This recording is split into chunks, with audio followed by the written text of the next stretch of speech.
আমার বনি ব্লগটা স্টার্ট করলো। Hello friends, welcome to my channel Bong Piupia. তো আজকে আমরা যাচ্ছি একটা নিমন্ত্রণ বাড়ি বললেই বলতে পারো। দুজনে কিন্তু একই কালারের ড্রেস পরে কিন্তু রেডি হয়ে সেজেগুজে বেরিয়ে পড়েছি। তো রাস্তায় যাওয়ার সময় তোমাদেরকে এখান থেকেই আমি ভিডিওটা স্টার্ট করছি। কেমন লাগছে আমাদের দুজনকে অবশ্যই আমাদেরকে জানাবে। আর তোমরা কি বুঝতে পারছো কে আমি আর কে আমার বোন, সেটাও যদি জানতে পারো তাহলে অবশ্যই কিন্তু সেটাও কমেন্টে জানাতে পারো। তো চলো যাই আগে।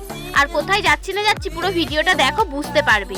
তো আমরা কিন্তু পুরো রেডি সেডি হয়ে পুরো বেরিয়ে পড়েছি। খুব তাড়াহুড়োর মধ্যেই কিন্তু আমরা রেডি হয়েছি, তাই পুরোপুরি রেডি হতে পারিনি ভালো করে, তাই রাস্তায় রেডি হতে হতে বেরিয়ে যাচ্ছি। আর এই সময় কিন্তু আমার বোন ভিডিওটা স্টার্ট করে দিয়েছে। আর এই যে দেখতে পাচ্ছি আমরা গাড়িতে উঠে গেছি, সোনারপুরে গিয়ে ট্রেন ধরে তারপরে কিন্তু আমরা যেখানে নিমন্ত্রণ বাড়ি সেখানে যাব। চলে এসেছি সোনারপুরে। তো এখানে এসে আমরা টিকিট কেটে নিয়েছি। এবার ট্রেন আসার অপেক্ষা, ট্রেন এলেই কিন্তু আমরা উঠে যাব। তো এখানে অপেক্ষা করছিলাম, আমার বোনের একটা ফ্রেন্ড আসবে, তারাও যাবে আমাদের সাথে, তাই আমরা কিন্তু অপেক্ষা করছিলাম এখানে দাঁড়িয়ে। আর কিছু ভিডিও তো করতেই হবে, যেখানেই যাবো ভিডিও শ্যুট তো করতেই হবে। ভিডিও শ্যুট আর ফটোশ্যুট এটা কিন্তু ধরা বাঁধা, করতেই হবে, বুঝতেই পারছো। তো যাই হোক, তো আমি আর আমার বোন এখানে অপেক্ষা করছিলাম। শেষমেশ ওরা এসে গেছে, তো আমরা এখানে ট্রেনে উঠেই পড়েছি, দেখতে পাচ্ছ। তো এটা হচ্ছে আমরা যখন ফার্স্ট ট্রেনে উঠেছিলাম, তো সেই ট্রেনটা প্রচুর ভিড় ছিল বলে সেখানে আমি তোমাদেরকে ভিডিও করে দেখাতে পারিনি। তো সেখান থেকে আমরা শিয়ালদা চলে এসেছি। শিয়ালদা থেকে কিন্তু আমরা আরেকটা ট্রেনে উঠেছি। তো আমাদেরকে দুটো ট্রেনে ট্রাভেল করতে হয়েছে। আর এই ট্রেনটা আমরা যাব হচ্ছে বেলঘড়িয়া। যেদিনকে আমরা বেরিয়েছি সেদিনকে এত রোদ ছিল যে বলার মতো না, দেখতেই পাচ্ছ আমি ভিডিও করছি। আর ভিডিওতে দেখো তোমরা বুঝতে পারবে কতটা পরিমাণে রোদ। তো তার জন্য সানগ্লাসটা কিন্তু অবশ্যই নিয়ে নিয়েছি। এই রোদের মধ্যে যেতে হচ্ছে অনেকটা দূরে, কিন্তু একটু আধটু নয়, অনেকটা দূরে। তো ট্রেন থেকে নেমে পড়েছি। এবার একটা অটোতে করে তারপরে কিন্তু ওই আমার বোনের যে নিমন্ত্রণ বাড়িটা পড়েছে সেখানে যাব। চলো ওখানে গিয়ে তোমাদের সাথে কথা হচ্ছে। তো আমরা দেখতেই পাচ্ছি এখানে অটোতে বসে পড়েছি। অটো এবার যাবে, তারপরে সেখানে পৌঁছে যাব। চলে এসেছি আমরা এখানে। তো দেখতে পাচ্ছ এখানে কিন্তু পুজোর পুরো আয়োজন শুরু হয়ে গেছে। এদিকে পুজোর জন্য কিন্তু ঠাকুরের পুরো একদম রেডি হয়ে গেছে। আর ওদিকে কিন্তু সিন্নি হচ্ছে। আসলে এটা একটা পুজোর নিমন্ত্রণ বলতেই পারো। তো এই ঘরটা ওরা কিনেছে, এই হাউস ওপেনিং করবে, তাই জন্য একটা ছোট করে লক্ষ্মীনারায়ণের পুজো হচ্ছে। আমরা কিন্তু অনেক আগেই চলে এসেছি, এখনো পর্যন্ত কিন্তু পুজোর সব আয়োজন সেরে উঠতে পারিনি। আর এদিকে দেখো এই দিদাটা কিন্তু সিন্নি করে নিচ্ছে। নারায়ণ পুজো বলে কথা, সিন্নি তো করতেই হয়। আসন কমল আসনায় নমো নমঃ।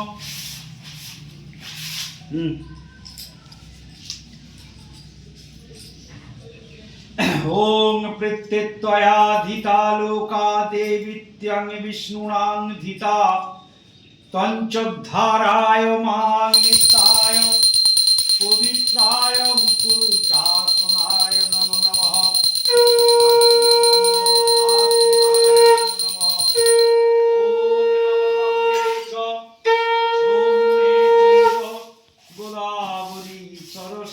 ওং তদ বিষ্ণুর পরমং পদং সদা প্রস্পন্তি পুরায়।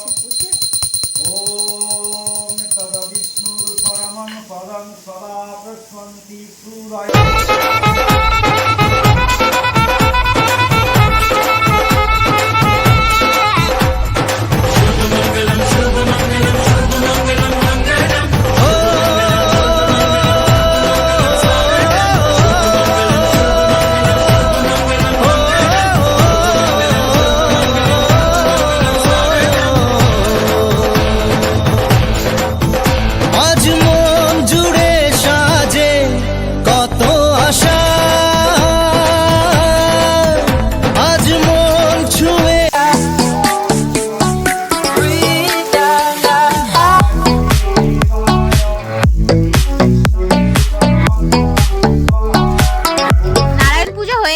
প্রসাদগুলো রেডি করছে, সবাইকে দিতে হবে। তো এখানে ব্রাহ্মণ মশাই সবকিছু গুছিয়ে নিচ্ছে। আর আমাদের কিন্তু যজ্ঞের টিকাও পরিয়ে দিয়েছে। এদিকে আমরা প্রসাদও পেয়ে গেছি, সিন্নি, দেখতে পাচ্ছ। আমার বোন খেয়ে বলছে কেমন হয়েছে, বলে ভালোই হয়েছে। তারপরে আমি আর আমার বোন একটু পাকাবো মারছিলাম ব্যালকনির ধারে গিয়ে, মানে একটু এই ভিডিও শুট করছিলাম। তো একটা সিনেমাটিক শট নিয়েছি, তোমাদেরকে দেখাচ্ছি সিনেমাটিক শটটা। তো দেখতে থাকো তোমরা।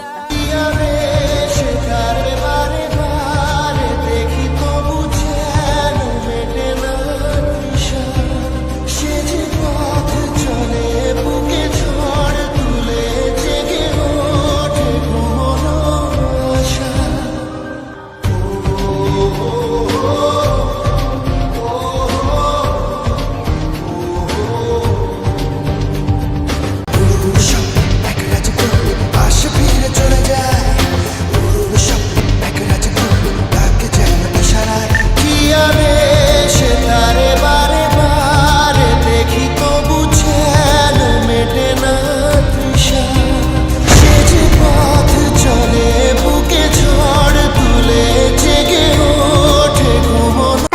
খাওয়া দাওয়ার আয়োজন করেছিল, ফ্রাইড রাইস আর আলুর দম। তো সেটা খেয়েই আমরা বেরিয়ে পড়েছি বাড়ির দিকে। তো আজকের ব্লগটা এই পর্যন্ত। যদি ভালো লেগে থাকে অবশ্যই একটা লাইক করে দেবে, শেয়ার করে দেবে আর সাবস্ক্রাইব করতে কিন্তু একদম ভুলবে না। তো টাটা।